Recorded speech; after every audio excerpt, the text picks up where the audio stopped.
Hi guys, ಎಲ್ಲರಿಗೂ ನಮಸ್ಕಾರ. ಇದು ಜಸ್ಟ್ ಕ್ವಿಕ್ ರಿವಿಷನ್ ಅನ್ನುವಂಥದ್ದು. ಇಲ್ಲಿ ಸಂಕ್ಷಿಪ್ತವಾಗಿ ಸಮಗ್ರ ಭಾರತದ ಇತಿಹಾಸವನ್ನು ಹೇಳುವಂಥ ಒಂದು ಅದ್ಭುತವಾದಂಥ ಕಾರ್ಯಕ್ರಮವನ್ನು ಮಾಡ್ತಾ ಇದ್ದೇವೆ. ಇದರ ಉದ್ದೇಶ quick revision, upcoming police PCI ಎಕ್ಸಾಮ್ಗಳು ಏನೇನು ಕೆಲವೇ ದಿನಗಳಲ್ಲಿದ್ದು ಕ್ವಿಕ್ ರಿವಿಷನ್ ಮಾಡುವಂಥದ್ದು ಅನ್ನುವಂಥದ್ದಾಗಿದೆ. ಹಾಗಾದರೆ ಹೊಸ ಧರ್ಮಗಳ ಉದಯವನ್ನು ನೋಡುವಂಥದ್ದು ನಾವಾಗಿದೆ. ಏನು ಹಾಗಾದರೆ ಹೊಸ ಧರ್ಮಗಳ ಉದಯ? ಜೈನ ಧರ್ಮ ಹಾಗೂ ಬೌದ್ಧ ಧರ್ಮ ಇವೆರಡು ಹೊಸ ಧರ್ಮಗಳು ಅಂತಕ್ಕಂಥದ್ದು. ಹಾಗಾದರೆ ಜೈನ ಧರ್ಮವು 24 ತೀರ್ಥಂಕರನ್ನು ಹೊಂದಿದೆ. ಎಷ್ಟು? 24 ತೀರ್ಥಂಕರನ್ನು ಹೊಂದಿದೆ. ಹಾಗಾದರೆ ಮೊದಲನೇ ತೀರ್ಥಂಕರು ವೃಷಭದೇವ, ಎರಡನೇ ತೀರ್ಥಂಕ ಅಜಿತನಾಥ, 23ನೇ ತೀರ್ಥಂಕ ಪಾರ್ಶ್ವನಾಥ, 24ನೇ ತೀರ್ಥಂಕರು ಮಹಾವೀರ ಅಥವಾ ವರ್ಧಮಾನ ಮಹಾವೀರ ಅನ್ನುವಂಥದ್ದು. ಈ ಒಂದು ಜೈನ ಧರ್ಮವನ್ನು ವರ್ಧಮಾನ ಮಹಾವೀರಕ್ಕಿಂತ ಮುಂಚೆನೇ ಇತ್ತು, ಈತ ಅದನ್ನು ಪುನರುಜ್ಜೀವಗೊಳಿಸಿದ ಅಂತಕ್ಕಂಥದ್ದು. ಹಾಗಾದರೆ ವರ್ಧಮಾನ ಮಹಾವೀರನ ಜನನವನ್ನು ನಾವು ನೋಡ್ತಾ ಹೋದಾಗ 1000 ಶತಮಾನ ಪೂರ್ವ 599ರಲ್ಲಿ ಹಾಗೂ ಯಾವ ಸ್ಥಳದಲ್ಲಿ ಅಂದರೆ ವೈಶಾಲಿ ಸಮೀಪದ ಕುಂಡಲಿ ಗ್ರಾಮ ಅಥವಾ ಕುಂದ ಗ್ರಾಮ ಅಂತಕ್ಕಂಥದ್ದು. ಹಾಗಾದರೆ ವರ್ಧಮಾನ ಮಹಾವೀರನ ತಂದೆ ರಾಜ ಸಿದ್ಧಾರ್ಥ ಕ್ಷತ್ರಿಯ ಕುಲವೊಂದರ ಮುಖ್ಯಸ್ಥನಾಗಿರ್ತಾನೆ ಅಂತಕ್ಕಂಥದ್ದು. ತಾಯಿ ತ್ರಿಶೂಲಾದೇವಿ, ಮಗಳು ಪ್ರಿಯದರ್ಶಿನಿ, ಪತ್ನಿ ಯಶೋಧ ಅಂತಕ್ಕಂಥದ್ದು. ಹಾಗಾದರೆ ಕೊನೆಯದಾಗಿ 527 ಕ್ರಿಸ್ತಪೂರ್ವದಲ್ಲಿ ಪಾವ ಎಂಬ ಕ್ಷೇತ್ರದಲ್ಲಿ ಆತ ಸಾವನ್ನು ಅಪ್ತಾನೆ ಅಂತಕ್ಕಂಥದ್ದು. ಯಾರು?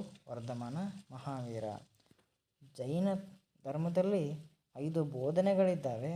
ಅವುಗಳು ಯಾವಂತಂತಂದರೆ ಸತ್ಯ, ಅಹಿಂಸೆ, ಆಸ್ತೇಯ, ಅಪರಿಗ್ರಹ ಮತ್ತು ಬ್ರಹ್ಮಚರ್ಯ ಅಂತಕ್ಕಂಥದ್ದು. ಹಾಗಾದರೆ ತ್ರಿರತ್ನಗಳು ಅಂತ ಇದ್ದಾವೆ. ಅವೇನು ಸರ ಅಂತಂದ್ರೆ ಸಮ್ಯಕ್ ಜ್ಞಾನ, ಸಮ್ಯಕ್ ನಡತೆ, ಸಮ್ಯಕ್ ನಂಬಿಕೆ ಅಂತಕ್ಕಂಥದ್ದು. ಇವು ತ್ರಿರತ್ನಗಳು ಅನ್ನುವಂಥದ್ದು. ನೆಕ್ಸ್ಟ್ ಬರ್ತಕ್ಕಂಥದ್ದು ಜೈನ ಸಮ್ಮೇಳನಗಳು. 2 ಅತಿ ಬೃಹತ್ ಸಮ್ಮೇಳನಗಳಾಗ್ತವೆ. ಮೊದಲನೇ ಸಮ್ಮೇಳನ ಪಾಟಲಿಪುತ್ರದಲ್ಲಿ ಆಗ್ತದೆ. ಈ ಸಮ್ಮೇಳನದಲ್ಲಿ ಶ್ವೇತಾಂಬರ ಮತ್ತು ದಿಗಂಬರ ಎಂಬ 2 ಭಾಗವಾಗ್ತೈತೆ ಅನ್ನುವಂಥದ್ದು. ಜೈನ ಧರ್ಮ ಶ್ವೇತಾಂಬರ ಮತ್ತು ದಿಗಂಬರ ಅಂತಕ್ಕಂಥ 2 ಭಾಗವಾಗ್ತದೆ.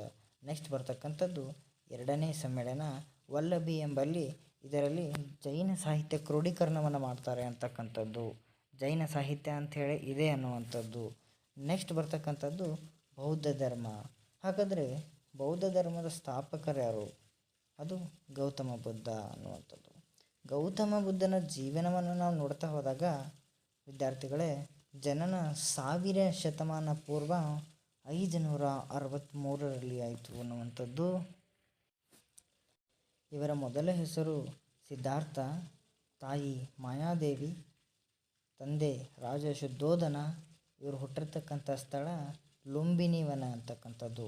ಯಾರಿಗಾದರೂ ಲುಂಬಿನಿ ವನ ಪ್ರೆಸೆಂಟ್ ಯಾವ ಸ್ಟೇಟಲ್ಲಿ ಬರ್ತದೆ ಅಂತ ಗೊತ್ತಿದ್ರೆ ಕಮೆಂಟ್ ಮಾಡಿ ಅನ್ನುವಂಥದ್ದು. ಹಾಗೆ ಬುದ್ಧನ ಪತ್ನಿ ಯಶೋಧ ಅನ್ನುವಂಥದ್ದು, ಮಗ ರಾಹುಲ ಅನ್ನುವಂಥದ್ದು. ಜ್ಞಾನೋದಯ ಬೋಧಗಯ ಎಂಬ ಮರದ ಅಡಿಯಲ್ಲಿ ಆಗ್ತೈತಿ. ಹಾಗಾದರೆ ಮೊದಲ ಬೋಧನೆ ಎಲ್ಲಿ ಮಾಡ್ತಾನೆ ಅಂತಂದರೆ ಬುದ್ಧ ಸಾರನಾಥ ಎಂಬ ಸ್ಥಳದಲ್ಲಿ ಅನ್ನುವಂಥದ್ದು.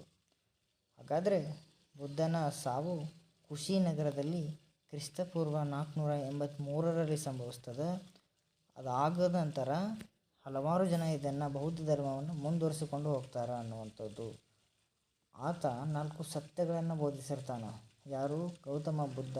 ಏನಪ್ಪ ಅಂತಂತಂದ್ರೆ ಪ್ರಾಪಂಚಿಕ ಜೀವನವು ದುಃಖಮಯವಾಗಿದೆ, ಆಸೆಯೇ ದುಃಖಕ್ಕೆ ಮೂಲ ಕಾರಣ, ಆಸೆಯನ್ನು ನಿಗ್ರಹಿಸುವುದರಿಂದ ಪುನರ್ಜನ್ಮವನ್ನು ಕೊನೆಗಾಣಿಸಬಹುದು, ಆಸೆಯನ್ನು ಕೊನೆಗಾಣಿಸಲು ಅಷ್ಟಾಂಗ ಮಾರ್ಗವನ್ನು ಅನುಸರಿಸಲೇಬೇಕು ಅನ್ನುವಂತಕ್ಕಂಥ ಮಾತನ್ನು ಹೇಳ್ತಾನೆ. ಹಾಗಾದರೆ ಅಷ್ಟಾಂಗ ಮಾರ್ಗಗಳು ಯಾವುವು ಅಂದರೆ ಅಷ್ಟ ಅಂದರೆ 8 ಅಂತ. ಅಷ್ಟ ದಿಕ್ಕುಗಳು ಅಂತಾರಲ್ಲ, ಹಂಗೆ ಅಷ್ಟ ಅಂದರೆ 8 ಮಾರ್ಗಗಳು ಅನ್ನುವಂಥದ್ದು.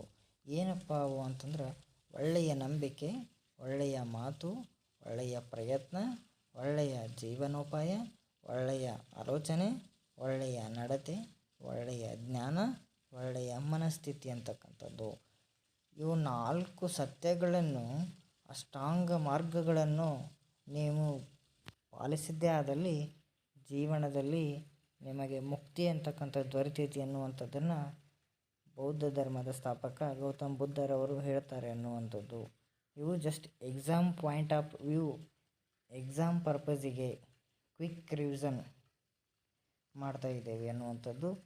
ಇದರಿಂದ ಓದಿದವ್ರಿಗೆ ರಿವಿಷನ್ ಆಗ್ತೈತಿ. ದಯವಿಟ್ಟು ಯಾರಾದರೂ ಓದದೇ ಇರೋರಿದ್ರೆ ನೀವು ಪೂರ್ತಿ ಓದಿ ರಿವಿಷನ್ ಕ್ಲಾಸಿಗೆ ಬರ್ರಿ, ಕೇಳ್ರಿ ಇದನ್ನು ಅನ್ನುವಂಥದ್ದು ಹೇಳ್ತಾ ಇವತ್ತಿನ ತರಗತಿಯನ್ನು ಮುಗಿಸೋಣ. Thank you.